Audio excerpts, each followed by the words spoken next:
Hello, everyone, and welcome back to another episode of Speedrun Insider. My name is CJitsallGewd. Thank you so much for joining me this week, as you do every week. If you've been enjoying the show and you want to listen to more, you can find us wherever you get your favorite podcasts, as well as on YouTube.com/SpeedrunInsider. If you like the show, rate us, review us, give us 5 stars. If you only give us 4 stars, I'm inclined to believe you are a hater. Shout out to Bomani Jones for the rib.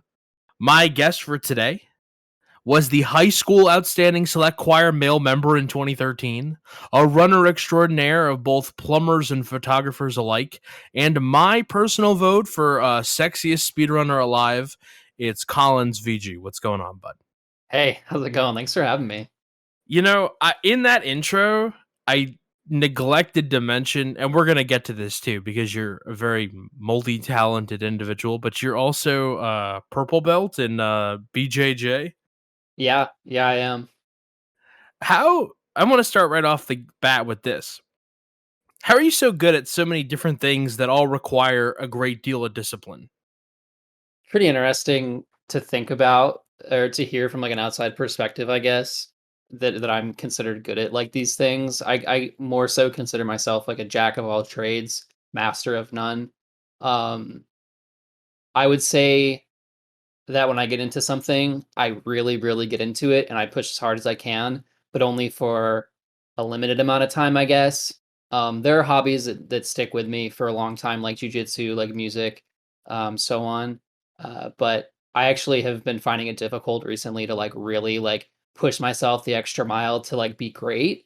Mhm. I think with like the resources that are around today, like through the internet and just having, the access to that and like friends that are good and you can like voice chat and video chat and stuff. I don't think it's that like crazy to get like proficient at something that you want to get good at. But to really like be that extra step better than everybody else, I think that requires a lot more energy and effort and discipline. And I think that's where I kind of want to start to push myself in a way. So like I said, I think I'm more of like a jack of all trades, master of none sort of deal. Sure. Well, they're definitely things that all kind of involve a lot of time, right? I think about like music is something that, it has the benefit of, you know, like a podcast. If you record for an hour, you have an hour of recording. Whether or not what you have at the end of an hour is what you want to end up with is a completely different point. But you spend all that time, singing. My sister did choir in voice for all those years, and she was all state in 2004 and 2005. But I mean, and good for her. I know how long she worked on it, and I heard her like screeching, doing all those vocal warm ups and everything. So, like, I know how much time goes into just that hobby. Um, and I am interested in hearing a little bit more about BJJ because I did a little bit of boxing unsuccessfully. I might add, I did not have any sort of success. But I also know I put a lot of time into that. And then put on top of that, right? Put on top of that, you also found time to be, a moderately successful speedrunner to boot. So, like, all of these things, I understand, and I'm hearing what you're saying about being a jack of all trades, but you also have to be fairly committed to devote that much time to stuff. Yeah, no, definitely. And I think that the thing that I like about myself is that I find time to enjoy things and practice and do things that I like to do. I always try to find time. I don't really some people really like to work and like a job sort of thing. Like, well, obviously I have a job. I don't really put a ton of stock into like my day at work. I more so work so that I can live outside of work. I don't necessarily live to work. So I make sure that I give myself time during my day to, like lunch break, go do some jujitsu, which I'm really lucky to be able to do. I dedicate time at night to, whether back in the day it had been to write music or to speedrun for a little while. Obviously, the pandemic helped. I didn't have a job for a little while there, so I was able to dedicate a lot of time into writing and all that kind of stuff then. But I accredit that to mostly just me being sort of lucky, privileged, I guess, whatever you want to say, that I'm in a spot in my life where I don't have to like work like insane hours. And then also at the same time, I really like to make sure that I dedicate time to my hobbies because I mean, what else are you supposed to do in life, right? Like, I don't know. I just do the things that I enjoy doing. Right. What do you do during you do give me like some you give me off some like works in the gym vibes, Mhm. that guards the Powerade vibe, in a good way. I don't mean that in a negative way. Yeah, wait, you mean, like, actually, like, physically, I actually work in a gym? No, I'm just kidding. Um, no, I'm a pretty proficient multitasker, I would say. Like, I quite literally do, put, like, parts of my job, when I'm doing jujitsu, like, I have my phone on me. If anybody needs anything, I step away, and, Right. I try to find as much time as I can to balance everything. I do think that it's possible. It's hard to balance sometimes, Hmm. but I do think, within reason, it's doable, at least for me, partially because I've been doing it for so long, partially because, I have horrible ADHD, and I just, that's, like, my brain is always on, like, a million different wavelengths, so, I mean, it works for me, for the most part, I would say. Your brain on drugs. Do- Doing Brazilian jiu-jitsu on the phone. Yeah, So it's wild. so how long have you been doing the the the fighting, right? How do you stumble on that? Is that something you do when you're really young, right? Because I know so many people start like karate, right? Like they see the karate, I want to do karate. At least up where I live, even in like the early 2000s, my friends all wanted to do karate. Like how do you discover BJJ, and then like how do you get into that? Yeah, so my dad is a lifelong martial artist. He still trains. He's, I think, 51 now. So I grew up going to practice his practices and his training sessions and whatnot. Um, he trained in a lot of different disciplines, like so many. My dad's kind of, I guess I kind of take after my dad in the sense that we both do a lot of stuff and we both have a lot of different eggs in a lot of different baskets, so to speak. Mhm. Um, so I always thought it was interesting from there, from the get-go. I was, like, 5, and I did, like, the little karate thing and, that whole deal. But I would say, you know, I mean, I wrestled in school too for a little bit. It wasn't, like, my passion, but I did enjoy it for the most part. I think I just more so liked the friends that I had there. Mhm. But I was a little bit younger, and I didn't really quite have that, like, passion. Um that I think, that I have now for combat sports. It wasn't until I would say I was probably about 16 or so when I really wanted to start dedicating time to martial arts, and I don't really know what the catalyst was. Mhm. I think just one day I just was like, "Oh yeah, like this is a thing that I kind of like learned here and there from my dad when I was a kid, and it's pretty cool. Like I might as well give it a shot." And I started up doing Jeet Kune Do, which is like this form of kung fu that like Bruce Lee invented, Yeah. and I did that for a little while, and I was like, "This is cool," and I got my feet wet, but I want to dig a little bit deeper and go into the more like combat tested, um, like True Blue, combat sports. So Mhm. I ended up going to the gym that I still go to now. This is when I was about 17.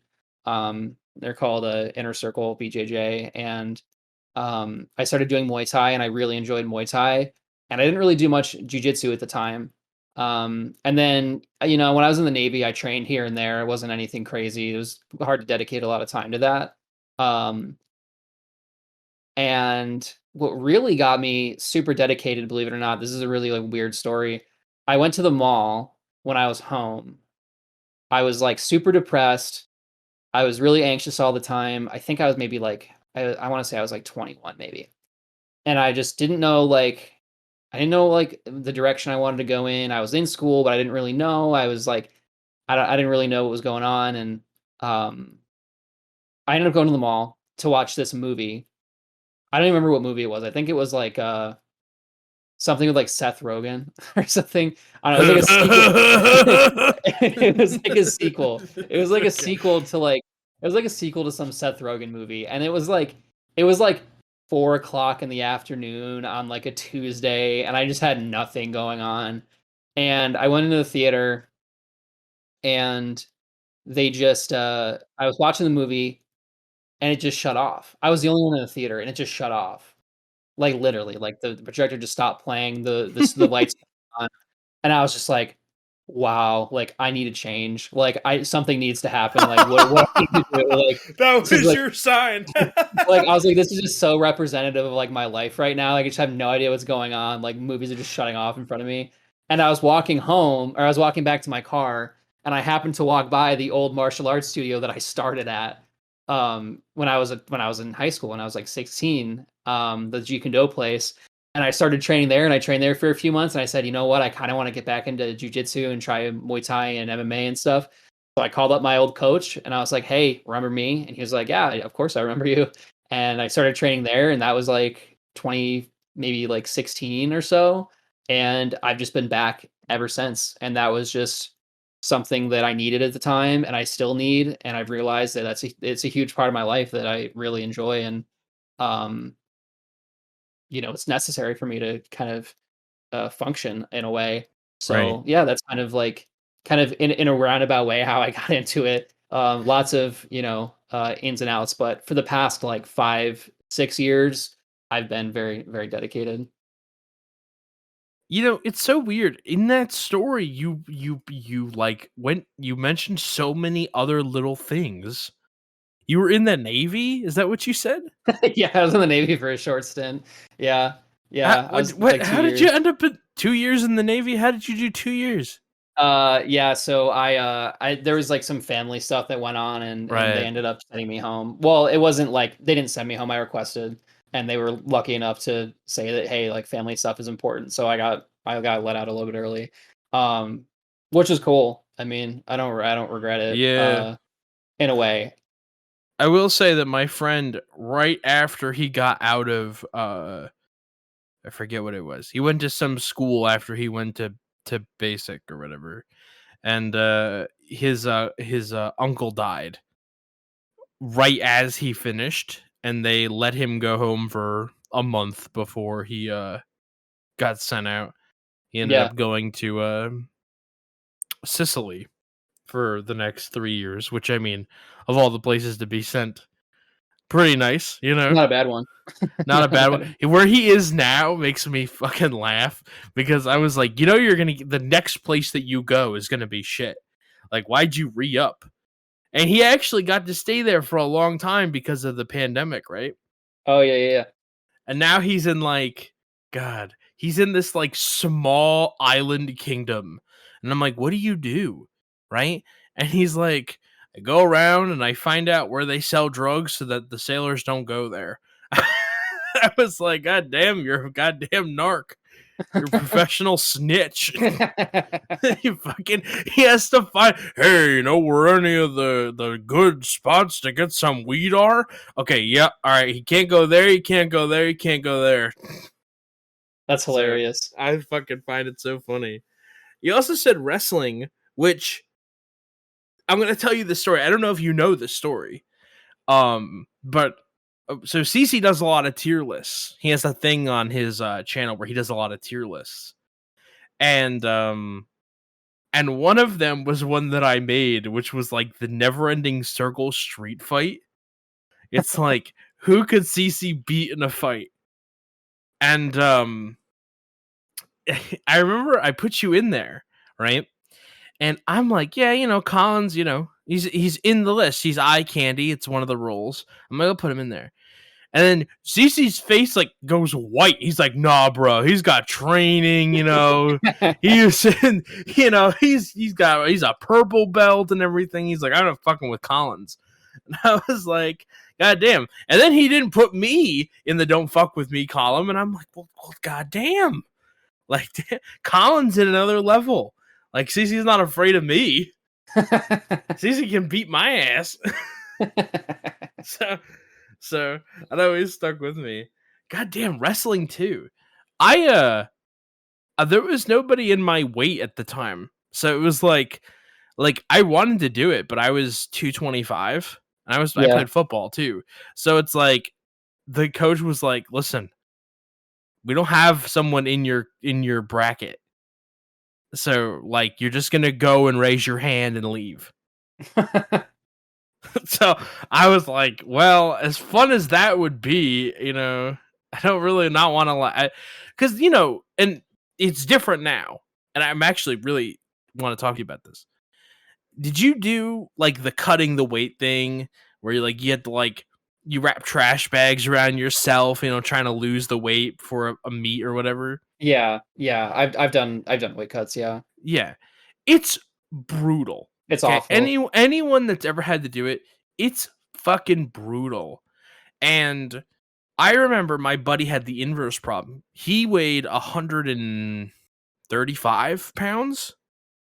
Like, you know, he was super thin. And he was muscular, but he was just had a very tight, like thin frame. Mhm. And he there was a Burger King down the street from my high school. And he went there and he had to eat. He was 4 pounds underweight.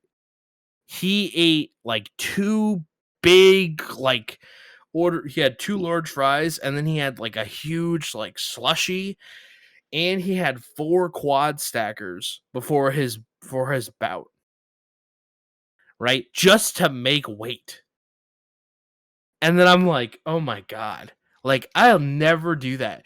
But now my boss's son, my boss has a 13-year-old son, and they're like, "Yeah, just get close. Like you don't have to you don't have to make weight. Just be Yeah. close." I'm like, "You motherfucker."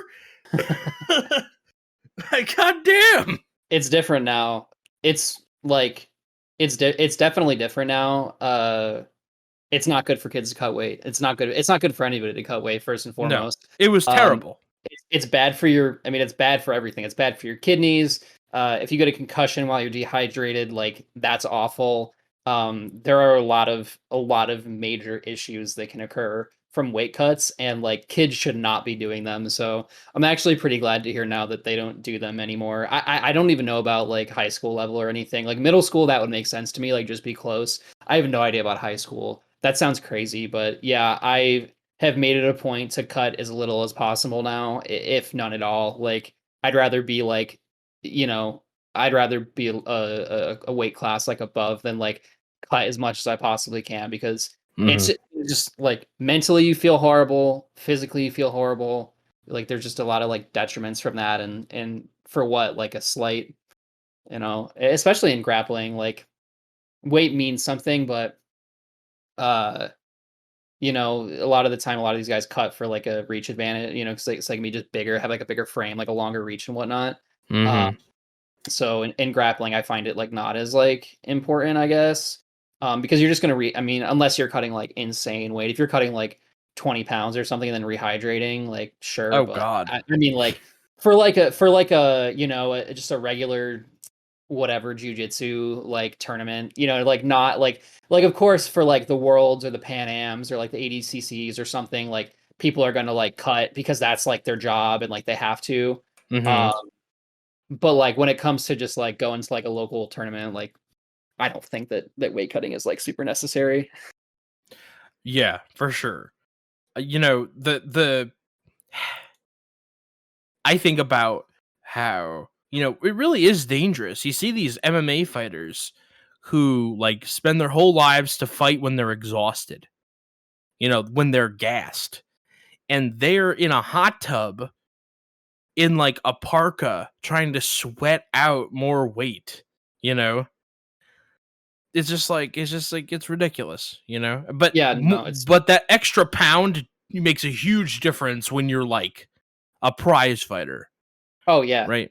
Like you can't be sneaking in a pound here and there, but like No, I mean, it they makes was a huge difference. yeah, that's like your money. Like, you know what I mean? Like you show up and you're yeah, off and you're not on weight. Like you're like you're forfeiting some of your purse, and you're not eligible for bonuses in certain leagues and stuff, or sometimes they just don't let you fight. Like if you show up to Oh like yeah. an amateur fight, like egregiously overweight, like they just like whatever, it's too dangerous. Like we're not gonna put some guy that's 20 pounds heavier, weight's a big deal. Like weight makes a big difference. So Oh yeah, 100%. for like those guys that make it their profession, like, you do you, but I'd rather see stuff like hydration tests and whatnot so we can get people fighting to like as close as their natural weight as possible and not going against to like and not having to cut like egregious amounts of weight just to try to have some sort of slight advantage because it evens out anyway.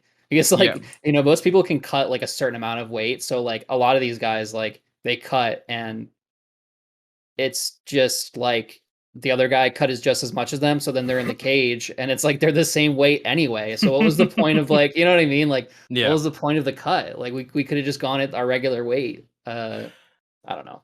There was a guy, I'm trying to remember who he was, but he was in a either a featherweight fight or a lightweight fight in MMA, right?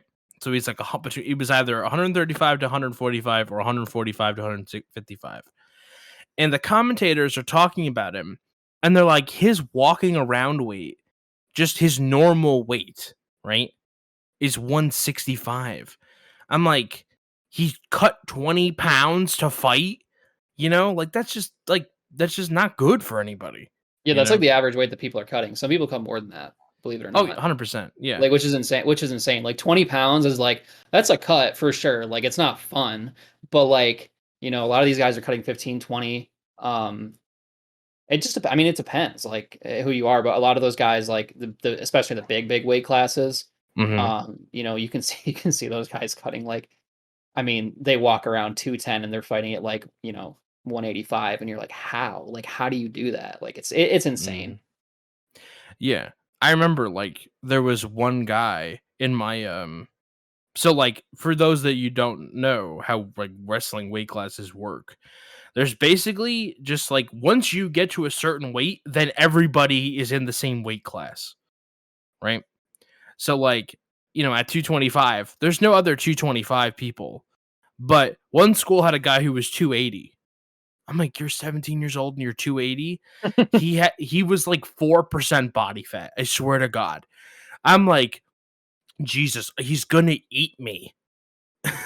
Like, there's nowhere to where am I gonna go? So, needless to say, I did football and boxing and just forever jacked up my brain, Yeah. just getting hit in the face. Yep, that's why I haven't really I used to do a lot of Muay Thai, a ton of Muay Thai, and we would spar every week, and it wasn't hard sparring or anything. Like my coach is very responsible when it comes to like sparring, and we go very light and it's very gentle. But there are certain times where accidents happen. Somebody gets hit too hard, or like like you slip and somebody kicks you in the face, and they meant to kick you in the body. And I'm like, you know what? I'd rather just be able to like read by the time that I'm 40. So like I don't think that I want to do much Muay Thai anymore. And Oh my god. Yeah. yeah, so I mean I still hit the pads and like I always want to, I always want to be, in shape and able to like, my tech I want to make sure my technique is sharp and whatnot, but like I'm not trying to do MMA anymore. Like I'm not trying to do No. Muay Thai fights anymore. Like I Right. there's too much stuff that I enjoy doing that's not related to combat sports that might not be a great idea if I were to pursue like MMA or something like Right. that. It's just not really worth it for me. You know the Muay Thai ropes? Those, like, hemp rope wraps that you put on your hands? Yeah. So my boxing, instructor, my coach, lovable Billy, and, he if you were late, he would make you go out and he'd make you punch the driveway, but it was like a cobblestone driveway, and you'd have to punch from the road up to the door, right? To, like, build your hands and make them tough, giving yourselves those calluses. Yeah, like the micro fractures. Yeah. Oh my god, dude. And, if you were habitually late, he had you put the ropes on, and you go to the you're bleeding. Your knuckles are all cracked and everything, and your skin's all dry because it's like 20 degrees outside. It's like, all right, Now get in there and hold the bag for the entire time because you were late. That sounds horrible. Yeah, no thanks. Don't be I'm late, good. bro. Yeah, that's incentive to show up on time. That's why I'm always 20 minutes early. I just like my whole life, I'm just like always 20 minutes early. I'd rather be 20 minutes early and be like, why are you here early? Than Yeah. have someone ask me why I'm here late. I totally get it. So we spent a lot of time talking about, fighting. And so let's switch gears a little bit and talk about something else that you have spent a lot of time on, which is music.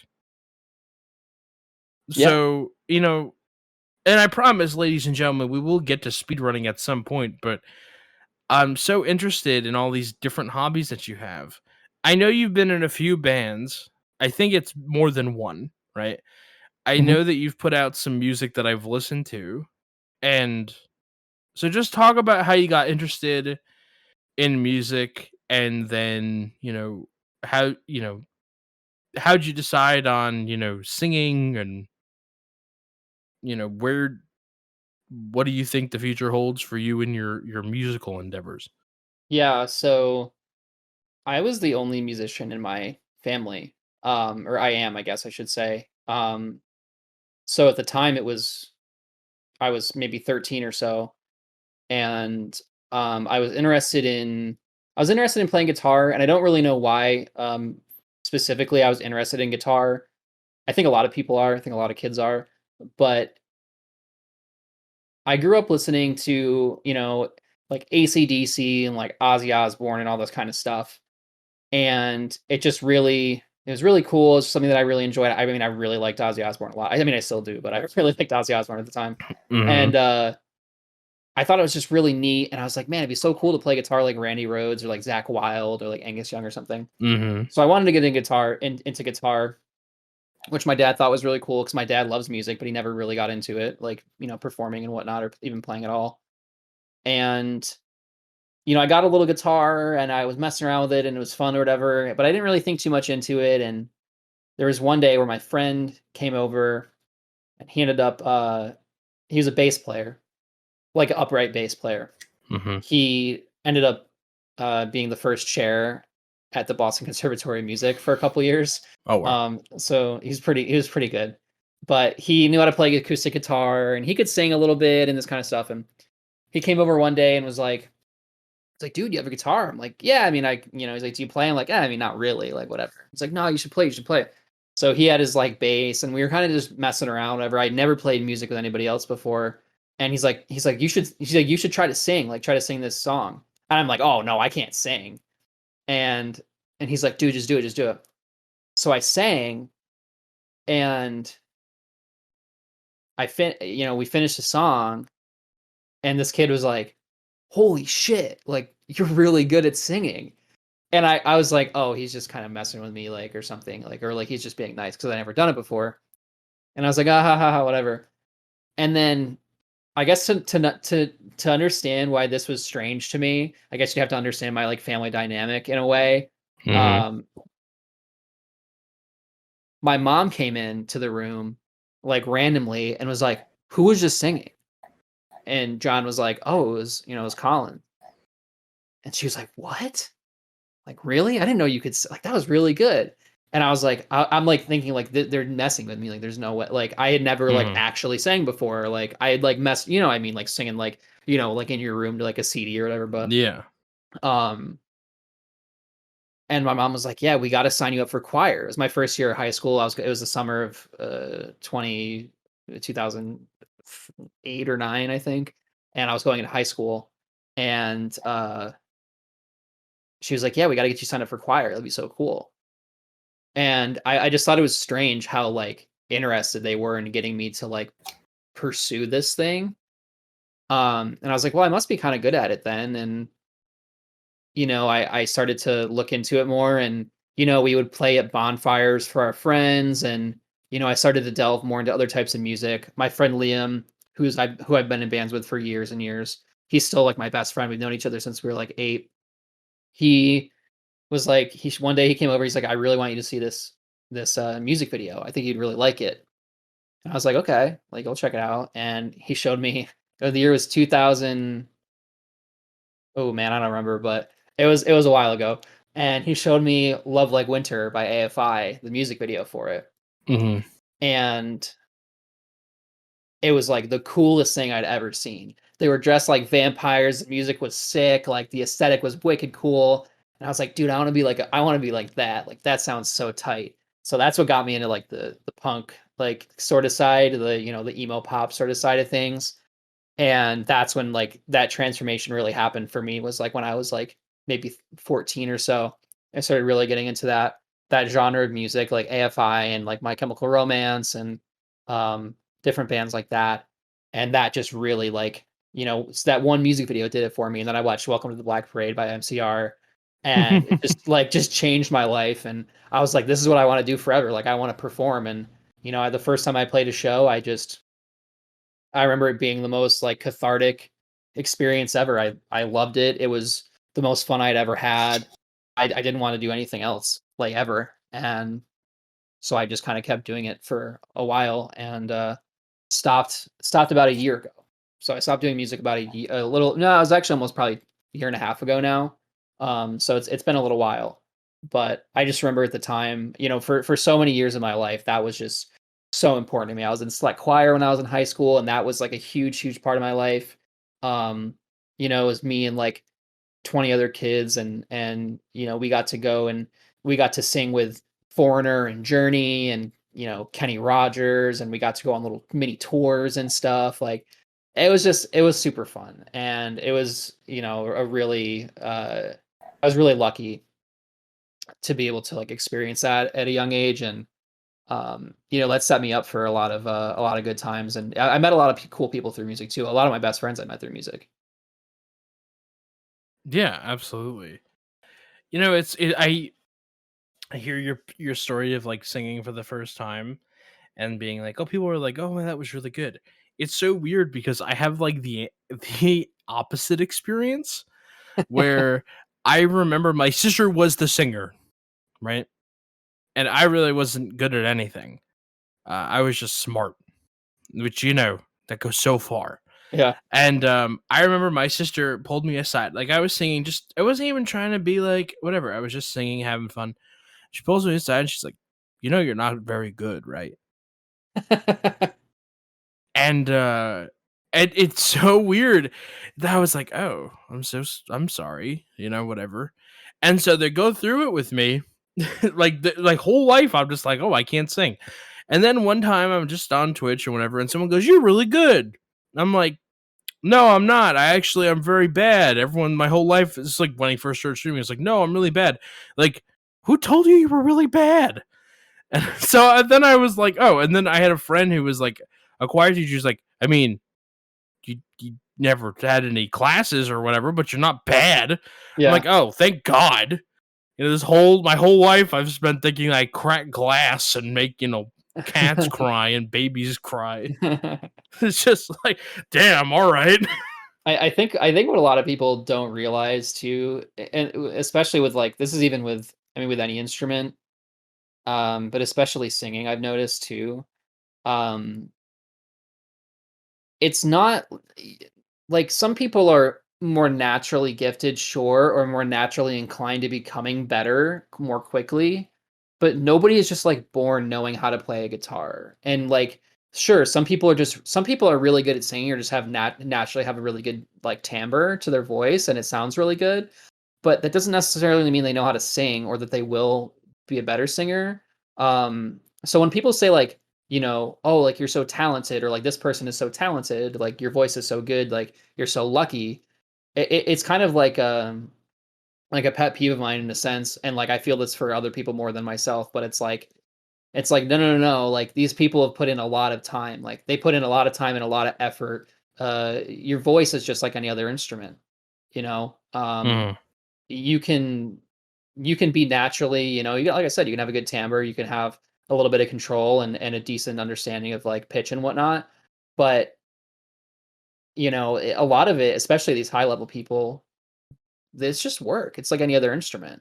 And it's really interesting to me. Like I've heard people that went from couldn't sing at all to like, wow, that person's actually pretty good.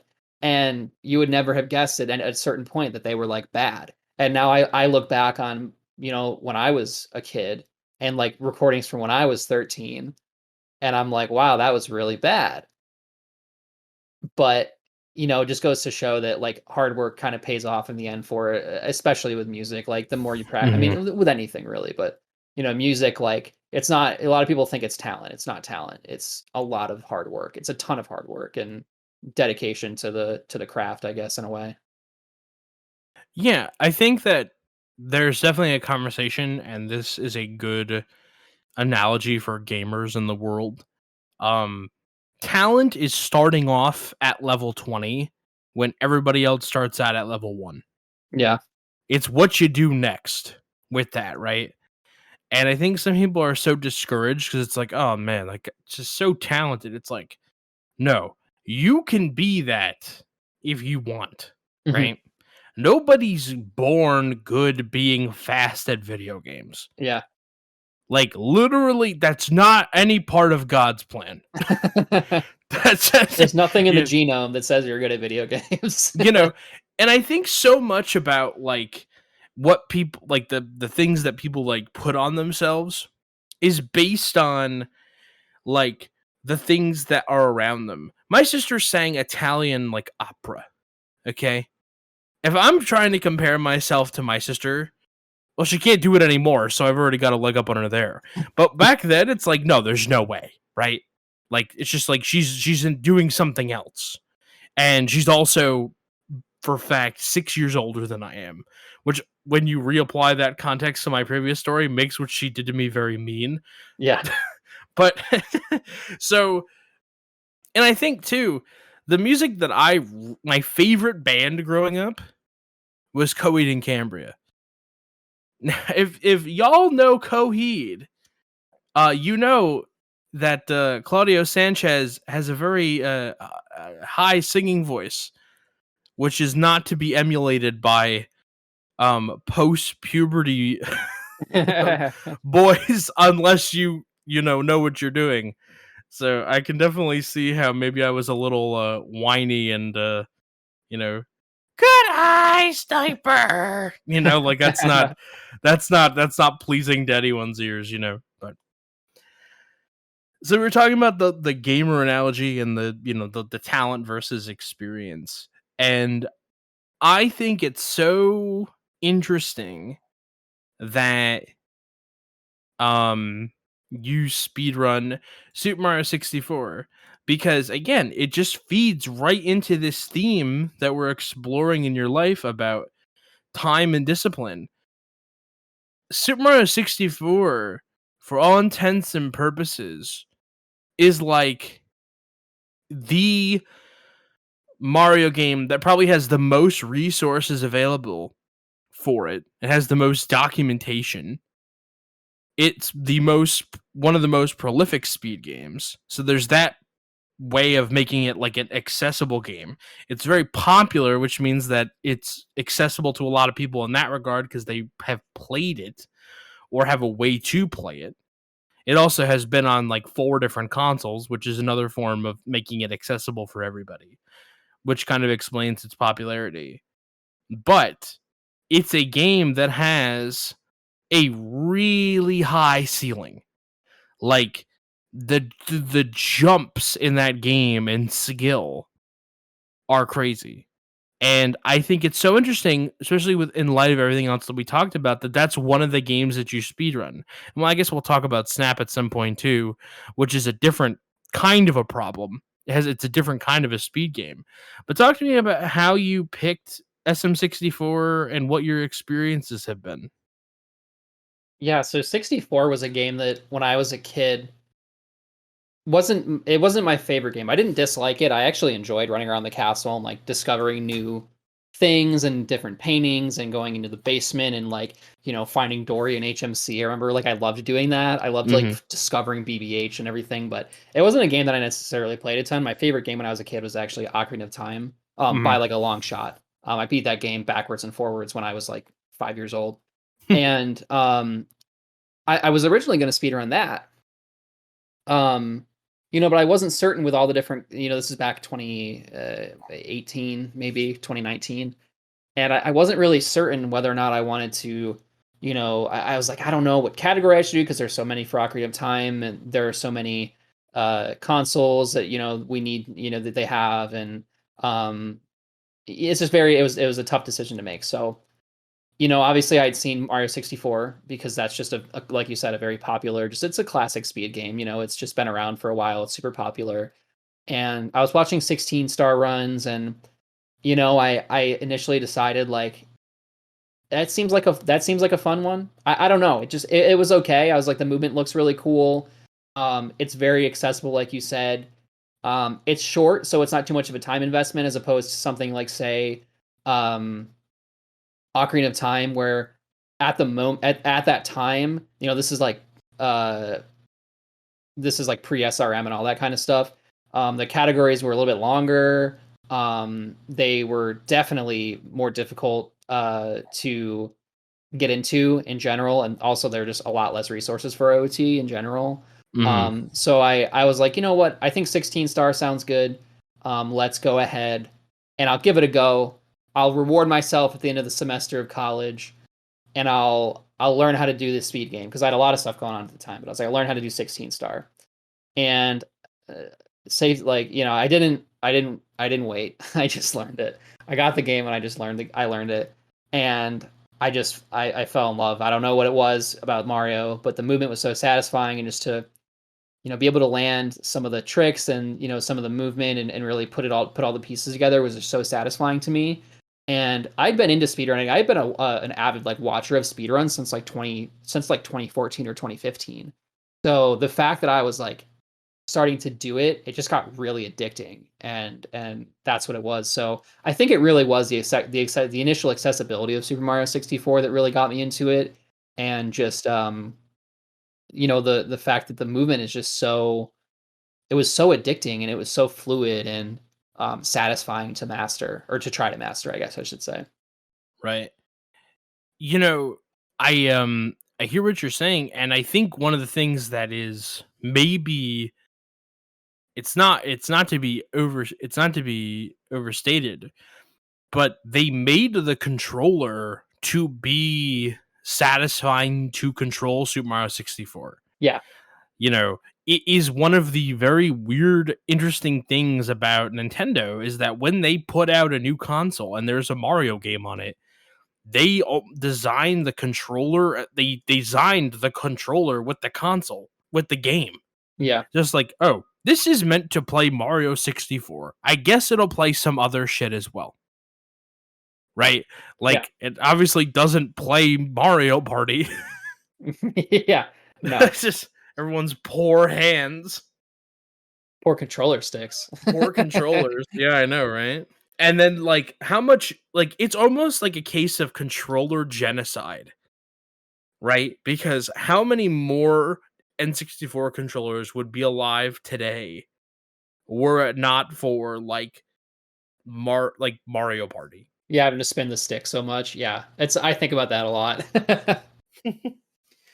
It's, like, even worse because, like, the powder is, like, the plastic of the controller Oh, stick going into the bowl. Yeah, it's awful.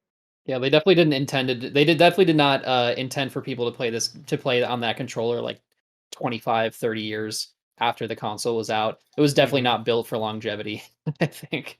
And what's crazy is I didn't realize this until a friend told me recently. I was playing Superstars, and they told me, like, "Did you know that Mario Party 3 minigames don't have those minigames in them? They don't have the spinny ones." And I thought about it and I'm like, that's the one that I had growing up. That's the one that I owned. If I had owned the first two, oh my god. I think it would have been dead. I don't think I'd have an N64. I think I would Yeah. have junked it.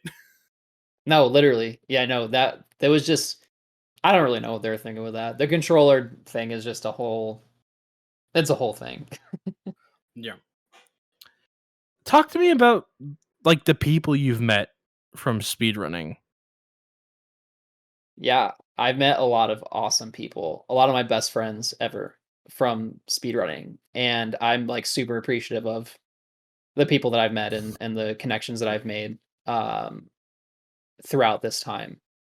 So the first person that I really met in speedrunning, I want to say was Squidbird, which is funny because Squid Sh- and I now are like still we're still tight. You know, yeah. it's been years. Shout out to Squidbird. Makes all the music for Speed Ducks. Yeah, We love and like Squiggy. it was Squid's birthday like 2 days ago, yesterday, 2 days ago. Yeah. Yeah, we were chilling in their Discord, and it was awesome. But yeah, I watched Squid playing Pokemon Snap randomly on the Twitch directory, and I was like, hey, I loved this game when I was a kid.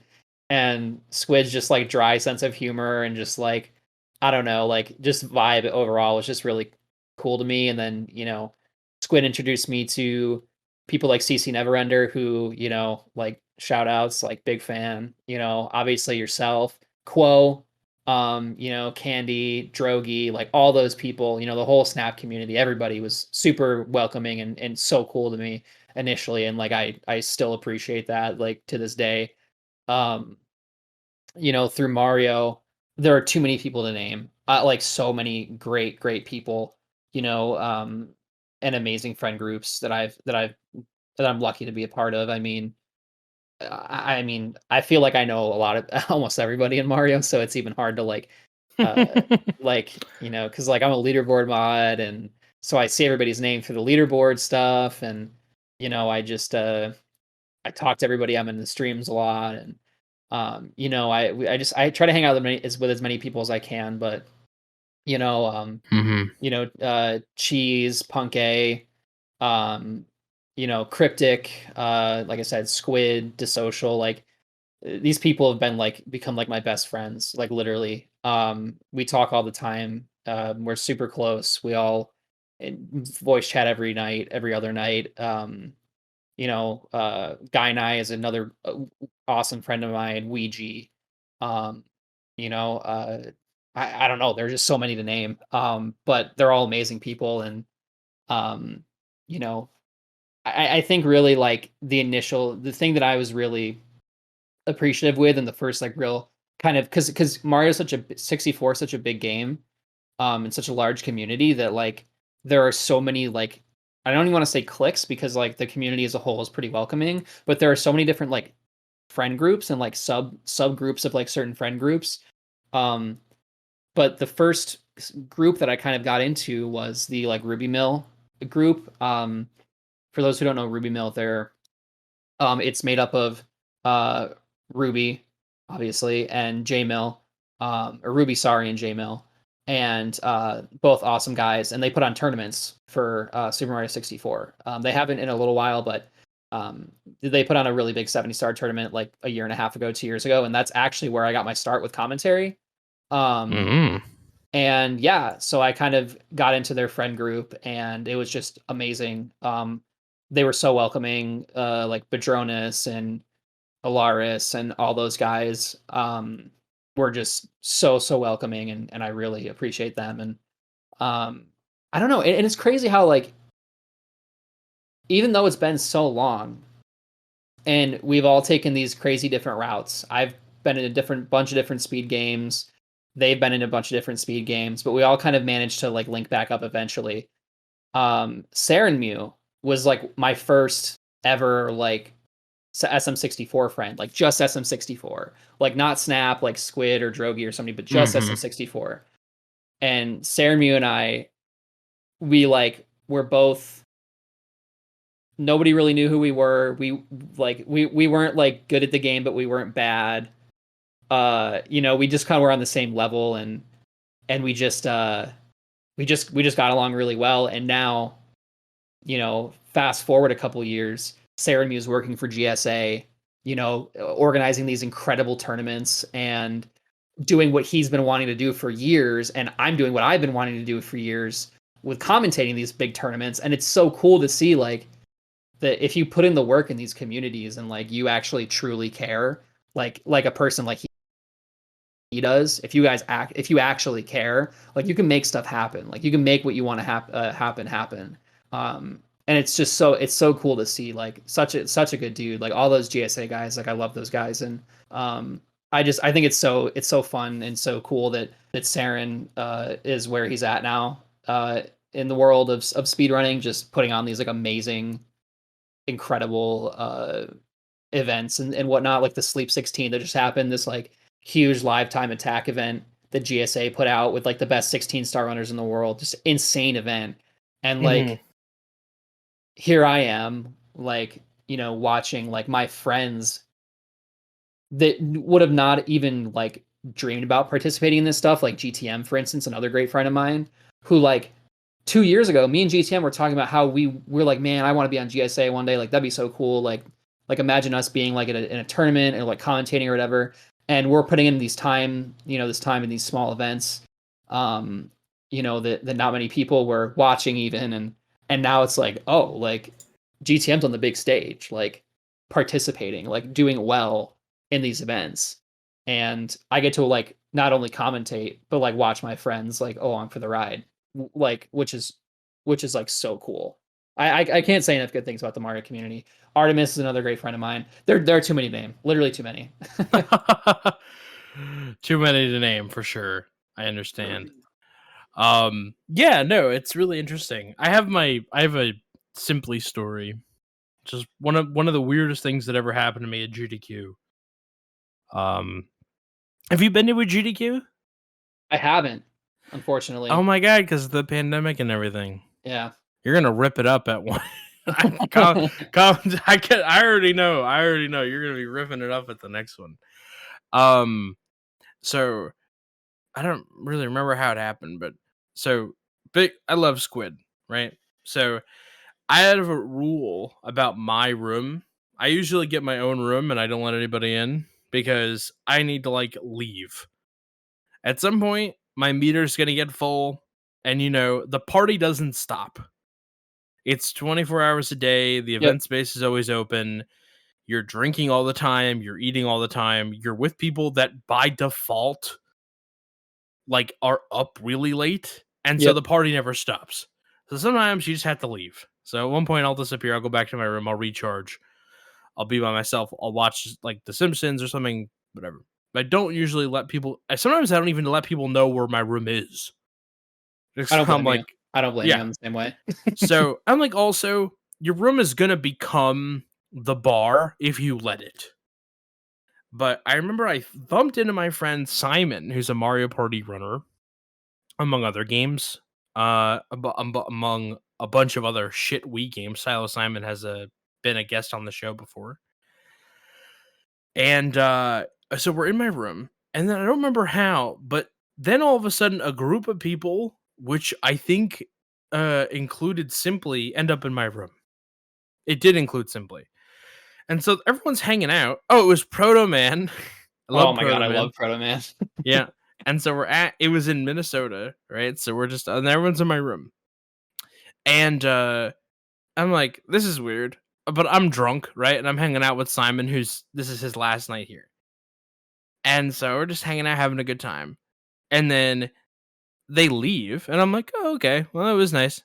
And I wasn't sober enough to realize that they went to go get Taco Bell and then came back. So simply bought people Taco Bell, then came back to my room to eat it. and then And then the next day, I woke up and I'm like, oh, someone left their bag in my room. Inside was a controller, a Hori controller, an SM64 cartridge, an EverDrive, and a console. And the bag says Simply on it. And I was like, oh shit. All right, I'm putting this in the closet so that so that it's safe and sound. And then like a couple hours later, he's like, I think you have something of mine. And I was like, yes, I do. Come on in. That's so funny. Yeah, that could be. Was he running the game that year? I don't know. I think he might have been. He was wearing the suspenders, so I think he did commentary at one point. Ah, okay, okay. Yeah, That's so funny. Simply such a funny guy. Such a nice guy too. yeah, he really is. He really is. Hopefully, one day I'll have him on the show. Yeah. So, man. So, the last thing that I wanted to mention is you also do some photography Yeah, a in little bit. in both real life and fake Pokemon photography. Yeah. Are you ever gonna do New Snap? Speedrunning it? I don't think so.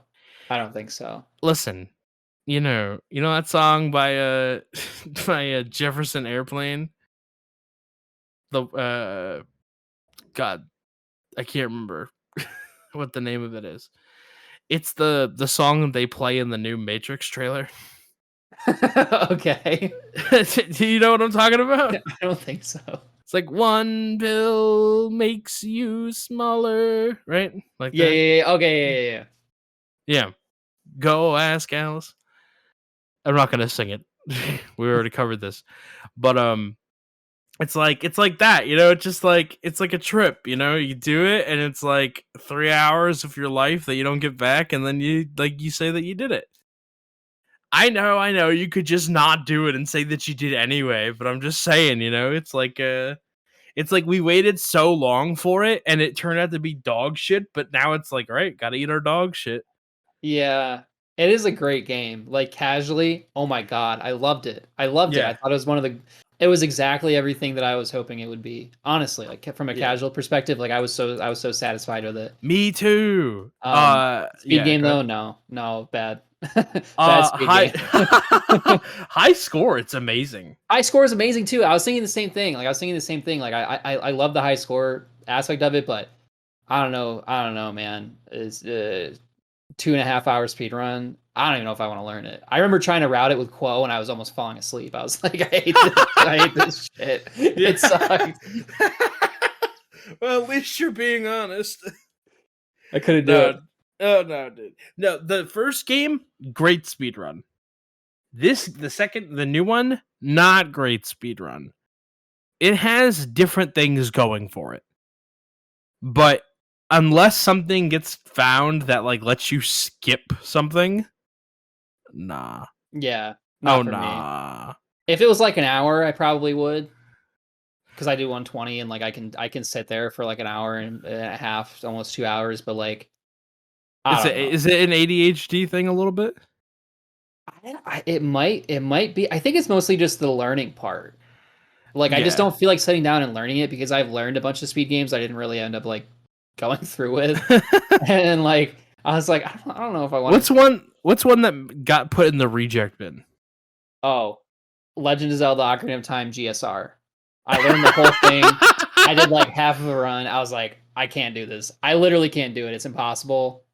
It's impossible. I can't do it. I was like, I literally can't do it. Like it was the wasteland part, the sand, the desert Oh part. We yeah, have to go through yeah. the sand like without the lens of truth. Oh my god. I just like even with the even with the practice ROM, I could barely do it. And I was like, this isn't for me. I can't. I'm not gonna do this anymore.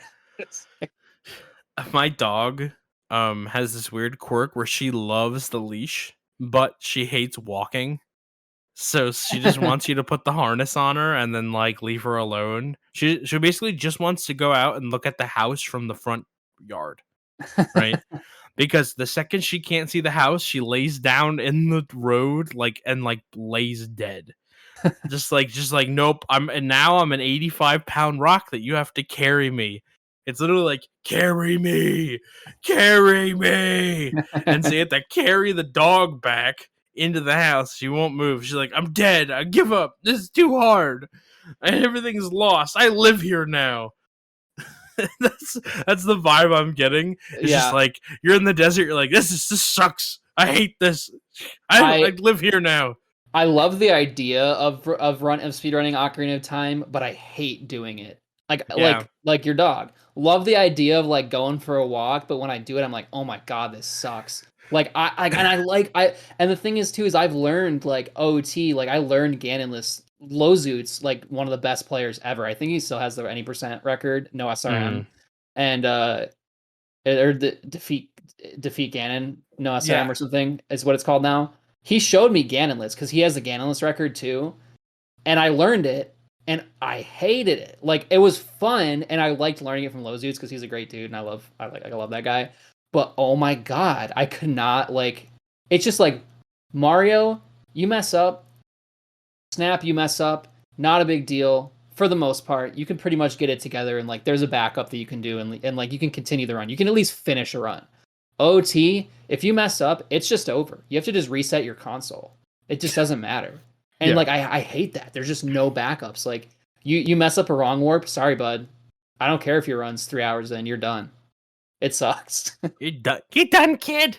Like, and I like OT as a speed game, and as I love the community too, but I just can't do it. I can't do it.